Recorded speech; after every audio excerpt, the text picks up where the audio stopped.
Começa agora um programa que traz tudo sobre o livro mais lido em todos os tempos. Apresentamos O Som do Livro.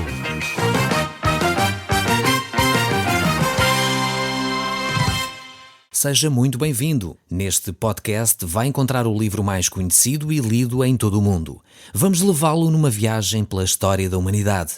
Este é um audiolivro para si, para a sua família e sociedade em geral. Contextualização e comentários de Paulo Chaveiro. Eu sou o Paulo Chaveiro e nós temos estado a olhar para o livro de Tiago no capítulo 2. De facto, nós temos trabalhado este capítulo de uma forma muito cuidada. Eu sei que mesmo assim não temos esgotado todos os aspectos deste capítulo 2. Ele é tão rico, tão profundo, tão intenso, que realmente estou apaixonado por estes textos e leva-me a olhar para eles com muita cautela. Eu sei que têm sido textos utilizados para muitas controvérsias. No entanto, eu espero que aquilo que temos vindo a conversar aqui tenha feito sentido para si. Eu tive há uns tempos atrás, quando fazia a formação para me preparar para este programa, um dos meus formadores disse uma frase muito interessante. E na altura ele estava a fazer uma formação para a gestão do tempo. E ele dizia, quando iniciou a palestra, isto marcou-me bastante, ele dizia: eu não espero que concordem com tudo aquilo que eu vou dizer, mas espero que saibam as razões porque é que não concordam com aquilo que eu digo. E eu achei isto interessante e eu também faço das suas palavras as minhas para si agora. Talvez você não concorda com tudo aquilo que eu estou a dizer, mas pelo menos saiba porque é que não concorda comigo. E tem sido de facto um desafio. Para mim está a ser muito estimulante, muito desafiador, olhar para estes textos bíblicos e perceber como Paulo, Tiago, realmente estão a trabalhar em conjunto para levar os cristãos a ter uma vida mais significativa, uma vida mais operante.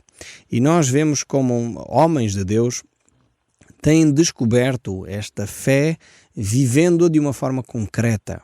Nós poderíamos citar N autores, N homens da vida cristã, quer no tempo de Jesus Cristo, os apóstolos, quer após esse período, logo os chamados pais da igreja, quer mesmo homens como Agostinho, que é uma referência para o mundo cristão, quer Martim Lutero, quer outros que têm vivido vidas tão pragmáticas, tão claramente cristãs, que é impossível nós negarmos a sua fé, porque elas foram vividas de uma forma clara.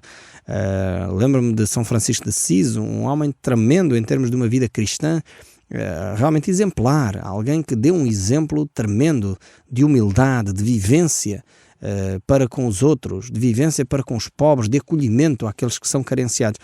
E isto são os tais homens das Escrituras que nós encontramos na vida cristã, nas Escrituras, e ainda hoje na nossa sociedade encontramos homens e mulheres assim que tornam a fé visível. São pessoas que nós olhamos e dizemos: tem que ser cristão, pela forma como ele viveu, de certeza que o era, pela forma prática, concreta, a observância diária dos valores de Jesus, a aplicação desses mesmos valores no dia a dia, só nos leva a constatar que de facto são homens e mulheres de Deus.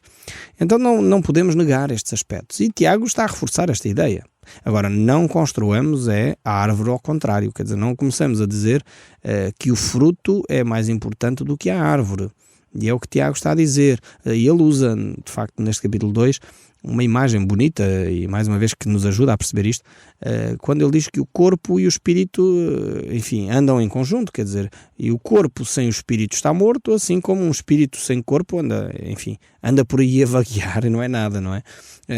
Então, ele utiliza esta imagem para descrever as obras e a fé. A fé é como se fosse o espírito, as obras é como se fosse o corpo. E, portanto, se for só obras sem espírito, é um cadáver. Portanto, é religião, é mofo, é circunstância, é cerimónia, enfim, não tem valor. Agora, se for só fé sem obras, também não tem valor. Quer dizer, é uma coisa etérea, enfim, mística, mas que não se manifesta no concreto do dia a dia. Então, é importante que estes dois aspectos andem ligados um ao outro. E grandes debates teológicos têm sido realizados porque muitas vezes se quer dissociar uma coisa da outra e não se pode. É a mesma coisa que tentar dissociar o espírito do corpo. Mata-se a pessoa e não há hipótese. Portanto, não há possibilidade de separar o espírito do corpo. Porque quando isso acontece, o espírito vai para o Senhor que o deu, como diz as Escrituras, e o corpo volta à terra, volta ao pó, de onde foi formado. Então passa a ser cadáver, passa a ser morte, passa a ser miséria, desgraça. Então não confundamos as coisas. Fé e obras têm que andar de mãos dadas. Não podemos dizer, e o Tiago aqui faz esta reflexão, não podemos estar a valorizar demasiadamente uma coisa e dizer que a outra não é precisa, ou vice-versa. Têm que andar de mãos dadas. São dois lados da mesma moeda. Tiago diz isso, Paulo diz isso, as Escrituras todas dizem isso. Jesus nos reafirma isso, dizendo que não se acende uma lâmpada para se esconder debaixo do alqueire, ou seja, não se acende uma vela para se esconder, o sal serve para salgar, e é vital que a fé cristã seja vivida. Eu creio que um dos problemas da nossa velha Europa tem sido exatamente este. Para já, o primeiro aspecto, óbvio e claro, é que os valores cristãos têm sido postos de lado pelas gerações que têm surgido. E por isso mesmo começamos a ver na nossa sociedade europeia crescer o secularismo, o racionalismo e todos esses ismos que matam e atrofiam a espiritualidade das pessoas. Começamos a ver também em simultâneo a crescer as depressões, os suicídios, porque estão ligados com o racionalismo, os humanismos, que não dão resposta à nossa vida espiritual. Achei interessante, há algum tempo atrás, um dos diretores da Rádio Transmundial, quando esteve a trabalhar no estrangeiro e teve em contactos com a Rádio Moscovo para colocar alguns programas da Rádio Transmundial lá. Ao falar com um dos diretores da Rádio Moscovo, ele a certa altura conversavam sobre esta questão e esse diretor dizia que as teorias de Marx tinham falhado porque não deram resposta sobre a alma do homem e a eternidade. E realmente, quando se tenta materializar de tal maneira a vida que se esquece do aspecto espiritual, a tendência é que depois essas filosofias de vida morrem rapidamente, porque realmente deixam de dar a resposta a perguntas essenciais da existência humana, que é para onde é que nós vamos depois disto tudo, o que é que existe para além da morte, o que é que andamos cá a fazer, qual é o propósito da nossa vida. Quando despimos a nossa vida de um propósito eterno, quando despimos a nossa vida de um sentido superior ao nosso, ao material, quando despimos a nossa vida disso, ficamos só com o material, o efêmero, aquilo que é palpável. Claro, sucumbimos porque começamos a perceber que afinal não vale a pena andar para a frente ou para trás, que é indiferente. Não andamos cá a fazer nada, não temos propósito de vida, então vamos utilizar o prazer, vamos valorizar a corrupção, porque quanto mais dinheiro eu tiver e mais condições eu tiver, isto é que é importante. Porque afinal de contas, quando eu morrer, tudo acaba. Quando pensamos que a vida é só isso, realmente então perdemos o significado da vida humana. E por isso Tiago aqui reflete esta importante questão de que a fé tem que estar ligada à nossa vivência. O propósito da nossa vida tem que ser manifesto no dia a dia. A fé é uma fé que opera pelo amor. Diz o apóstolo Paulo também no livro de Romanos. Ele diz o mesmo quando escreve a primeira carta aos Coríntios, aquele capítulo lindíssimo, que é um tratado sobre o amor, um capítulo que foi lido no funeral da princesa Diana. Realmente é um capítulo lindíssimo este de 1 Coríntios, capítulo 13, é um capítulo da fé e do amor. Quer dizer, ele manifesta ali claramente que se não houver amor, tudo aquilo que nós fazemos é em vão. Portanto, a fé que é manifestada por este amor genuíno, por esta prática, pela uma vida consequente, uma vida que de facto é manifestada com atitudes concretas. E então estamos aqui em Tiago, capítulo 2, vamos voltar ao verso 25, porque ainda não esgotámos todos estes aspectos aqui deste capítulo 2. Diz assim: de igual modo, não foi também justificada por obras a meretriz Raabe, quando acolheu os emissários e os fez partir por outro caminho? Esta é mais uma pergunta de Tiago. Aqui este caso parece ter sido escolhido porque é muito diferente do primeiro, portanto, do caso em que ele cita Abraão. Então, Abraão tinha muitos anos de experiência com Deus, ele vivia já a sua fé, já estava a desenvolver essa mesma fé. Agora, Raabe é uma situação completamente diferente. E Tiago vai trazer esta reflexão exatamente para mostrar que a prática da fé, o viver as boas obras, é independentemente dos anos de cristianismo que a pessoa tem, é independentemente dos anos de vida com Deus que a pessoa tem. Quer dizer, não é só quando a pessoa já está velhinha, como era o caso de Abraão, que tem que praticar a fé. Não, ele vai mostrar aqui, no caso de Raabe, uma mulher que tinha poucos conhecimentos de Deus, tinha muitos poucos conhecimentos de Deus, uma mulher que até tinha uma vida moral muito questionável, uma mulher que tinha se aproximado de Deus agora através destes homens que vinham espiar a terra de Canaã, e por isso mesmo ela não tinha muito para oferecer, mas aquilo que ela fez foi pôr em prática a sua fé. Ou seja, o pouco conhecimento que ela tinha de Deus, ela aplicou na sua vida. E é isto que Tiago está a valorizar aqui. Ou seja, o que Deus nos está a dizer a nós, neste momento, através deste exemplo de Raabe, é que você, não importa há quantos anos você é cristão, não importa se você já ouviu o programa do Som do Livro há muito tempo, não importa se você tomou esta decisão de seguir a Cristo há uma semana ou há 30 anos atrás, o que importa é você pôr em prática a fé que você tem. Raabe é aqui um contraponto em relação a Abraão, exatamente por causa disto. Abraão era um homem puro, um homem bom, um homem de fé, um homem que caminhava com Deus há muitos e muitos anos, e por isso Deus chama este homem amigo de Deus. Raabe é uma mulher que tinha conhecimento de Deus só de ouvir. Ela tinha ouvido os feitos de Deus. Ouviu como Deus libertou o povo das garras do Egito.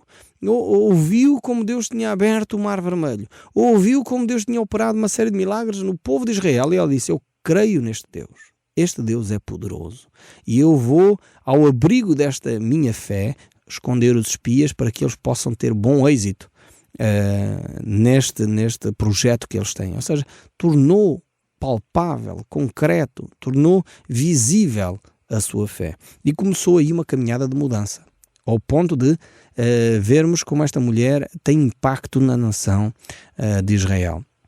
Ao ponto de encontrarmos estes nomes inscritos nos chamados heróis da fé.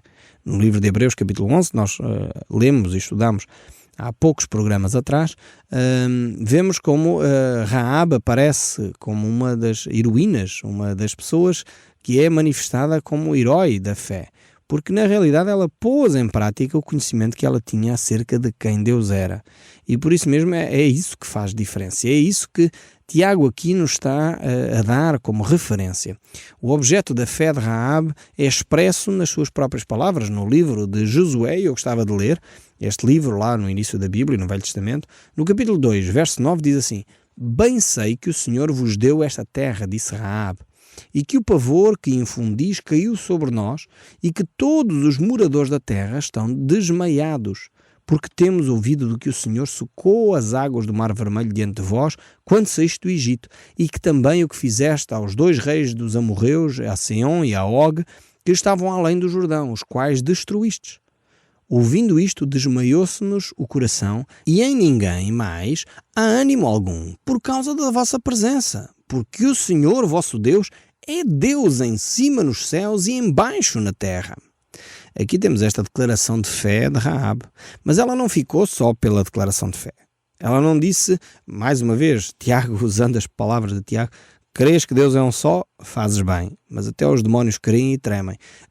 Aqui estamos no primeiro patamar. Raabe faz a declaração de quem Deus é. Deus é Deus nos céus e na terra. Deus é soberano sobre todas as coisas. Deus é poderoso para operar maravilhas. Ela faz a declaração, mas ela não fica pela declaração. Ela, ao perceber quem Deus é, ao perceber esta declaração de fé que ela faz, ela confessa com a sua boca, mas age com os seus atos, escondendo os espias, pondo em risco a sua vida. De alguma forma ela fez confiança nesta declaração. E por isso mesmo a sua fé passou a ser operante, passou a ser uma fé visível, uma fé que não é só esotérica, não é só teórica, não é só mística, é uma fé concreta, uma fé que passa a ter implicações no dia a dia. Então vemos esta ideia aqui tremenda, e agora Tiago traz aquela reflexão que eu já citei entre o corpo e o espírito. Diz o verso 26, porque assim como o corpo sem o espírito é morto, assim também a fé sem as obras é morta. Realmente temos aqui este paralelo que Tiago faz. A verdadeira fé salvadora consiste numa confiança plena em Deus. E isto o homem revela através da obediência à palavra de Deus, revela através da prática, revela através de uma ética de vida cristã que realmente está ligada intimamente. A fé e as obras estão intimamente ligadas. Não se podem divorciar uma da outra, não podem se separar uma da outra. Por isso não há cristãos nominais. Os cristãos são cristãos carnais, que não estão a viver dentro da vontade de Deus, ou então são realmente cristãos que vivem a prática do Evangelho, a prática das Escrituras e têm que viver de uma forma comprometida, de uma forma marcante. E como Jesus dizia, assim resplandeça a vossa luz diante dos homens, para que a vejam as vossas obras e glorifiquem ao vosso Pai que está nos céus. Ou seja, um cristão verdadeiro tem que ter uma vida exemplar, tem que ter uma vida de prática do bem, tem que ser uma pessoa que não anda a dizer mal dos vizinhos, tem que ser uma pessoa que não anda a mentir, tem que ser uma pessoa que não anda a usar os palavrões a torto e a direito, uma pessoa que vive dentro dos padrões de Deus. E isto tem que fazer sentido para nós, tem que fazer eco no nosso coração e tem que tornar-se concreto nas nossas palavras, nos nossos atos, na nossa caminhada nesta vida, não é? E Tiago ainda segue no capítulo 3, o verso 1, a dizer: meus irmãos, não vos torneis muitos de vós mestres, sabendo que havemos de receber um maior juízo. Aqui Tiago está claramente a condenar aquela ideia de que temos que conhecer mais e fazer mais estudos bíblicos e temos que fazer mais seminários e mais conferências e mais isto e mais aquilo. Muitas vezes há pessoas que estão sedentas do conhecimento, mas depois a gente olha para a vida deles e a vida não se conforma ao que já sabem. Há algum tempo atrás estava a falar com um pastor de uma das maiores igrejas do nosso país e conversávamos os dois, enfim, sobre esta questão, e ele sugeria, o mesmo que eu, era bom que às vezes os cristãos soubessem menos da Bíblia e vivessem mais o que já sabem. Como seria tremendo! Como seria tremendo o nosso país se, por exemplo, os cristãos conseguissem aplicar o simples texto bíblico que não mentimos. É um mandamento das Escrituras, não dizer falso testemunho. Como seria diferente a nossa realidade se aplicássemos aquele texto do livro de Efésios: não saia da vossa boca nenhuma palavra torpe, mas só aquelas que são boas para edificação segundo a necessidade daqueles que as ouvem. Como seria diferente a nossa vida familiar se nós aplicássemos isto? Da nossa boca não saísse gritaria, palavras que ofendem, palavrões. Se não saísse da nossa boca palavras torpes. A ideia do apóstolo Paulo, ao dizer esta frase, não sai da vossa boca a palavra torpe, os eruditos do grego dizem que aquela seria possível transcrever aquela frase literalmente da seguinte forma: não saia da vossa boca nenhum peixe podre. É a mesma ideia. E não sei se vocês gostam de ir à praça. Eu tenho um gosto de ir à praça, e quando passamos na zona do peixe tem aquele cheiro agradável de peixe fresco, mas quando há peixe podre é horrível, cheiro a fénico, um cheiro desagradável, e o apóstolo Paulo está a dizer: não sai da vossa boca este tipo de situação, quer dizer, as palavras não sejam assim tão desagradáveis, tanto fel da vossa língua. E o nosso povo português tem depois comentários editados engraçados em torno de pessoas que têm assim esta língua tão venenosa, não é? As pessoas costumam dizer: cuidado, não mordas a língua, porque senão morres, não é? É tanto veneno naquela pessoa que, se a pessoa morde a sua própria língua, morre envenenada. Precisamos de recuperar os valores cristãos. E se você tem esta dificuldade, peça ajuda a Deus. Senhor, dá-me a graça de ser uma pessoa que abençoa os outros. Controlar a minha língua, não estar sempre a dizer mal dos outros. Achei curioso, um dos nossos ouvintes da rádio compartilhou comigo, ele tem ouvido o programa e tem tentado pôr em prática esta questão. E ele dizia que, ao falar com um dos funcionários, ele, quando me ouvir, sabe certamente de quem eu estou a falar, ao falar com um dos funcionários que estava sempre a criticar os outros, ele disse: não faças isso, não estejas sempre, porque a pessoa também tem qualidades, a pessoa também não é só defeitos. E essa pessoa começou a perceber que, de facto, tem que mudar de atitude. E começou a mudar. E ele dizia: agora já me surpreendo ao ouvir esse meu funcionário a dizer bem dos colegas. É isto que nós precisamos fazer. Nós integramos os valores cristãos e depois começamos a influenciar as pessoas à nossa volta. os nossos empregados, os nossos patrões, os nossos chefes, os nossos vizinhos, e vamos ver o ambiente das nossas empresas a mudar, a ser um ambiente mais saudável, a não ser aquele ambiente a cortar de faca, onde as pessoas se dão mal e estão sempre a murmurar umas contra as outras. Precisamos de terminar com isso, criar um ambiente saudável onde haja produtividade nas nossas empresas e não gastamos as energias a fazer coisas que não conduzem a nada. Gastamos tantas horas a dizer mal uns dos outros. Se começássemos a aplicar este princípio, eu só estou a falar de um princípio, aplicar este princípio de não sair da nossa boca palavra torpe, palavra que é peixe podre, palavra que é fel, que é amarga, que é terrível, como seria diferente? Palavras que abençoam aquela pessoa, segundo a necessidade dele. Se ele precisa ser corrigido, temos que corrigir. Se ele precisa ser elogiado, temos que elogiar. Se ele precisa ser animado, temos que animar. Se ele é muito orgulhoso, temos que o travar. Então é esta palavra que edifica, esta palavra que constrói algum valor à nossa volta. Meus irmãos, como diz Tiago, não vos torneis muitos de vós mestres, sabendo que havemos de receber maior juízo.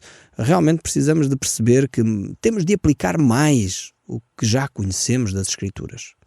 Há um perigo tremendo quando nós queremos tornar mestre. Por um lado, é bênção. O apóstolo Paulo diz que aquele que aspira a ser bispo, ser o episcopos, assumir o episcopado, deseja obra excelente.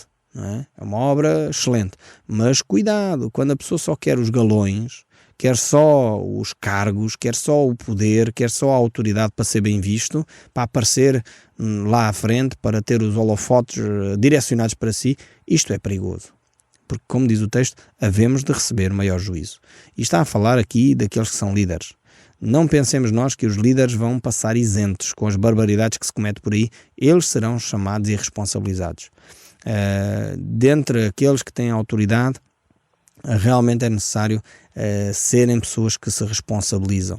E o texto bíblico desafia-nos exatamente a isso. No livro dos Atos, no capítulo 15, o verso 24, diz: visto sabermos que há alguns entre vós que saíram de entre nós, sem nenhuma autorização, vos têm perturbado com palavras, transtornando a vossa alma.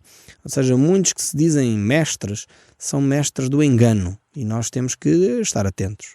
Desafiamos-nos a estar atentos e nunca entrar nessas guerras de lideranças, guerras que conduzem às divisões, porque realmente há muitos que querem ser mestres, mas receberão maior juízo, porque serão de facto avaliados como tais por parte do nosso Deus.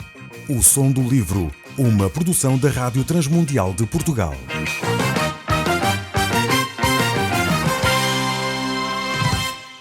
RTM. Conhece todos os nossos programas em rtmportugal.org. Uma produção da Rádio Transmundial de Portugal.